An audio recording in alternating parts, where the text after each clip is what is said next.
चली जजमान बहुत बढ़िया पंडित जी हमें बहुत बढ़िया पूजा करावे ले चली राउर पूजा करा देते अच्छा भैया कैसे पूजा करा हाँ बहुत विद्वान पंडित जी हमें राउर पूजा करा देते नहीं पंडित जी राउर चिलावा बड़ा बढ़िया जजमान धोगले आज कमाई हुई पूरी हट हट हट पंडित जी बहुत बढ़िया यहाँ के जजमान है यहाँ के पूजा बहुत बढ़िया से करी मछनु हां बैठे बैठे जजमान बैठे बैठे ऐसा मानवा रख दी साइड में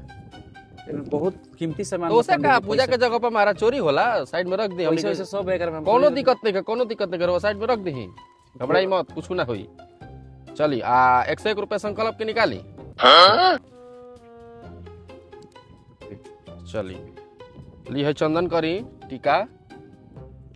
आ जैसे जैसे हम मंत्र बोलब वैसा ही मंत्र बोले के बाद जब तक बोलब ना कहब ना तब तो बोलब मत आंख बंद करिए जब तक कहब ना तब आंख मत खोलब ठीक बा ठीक आंख बंद करी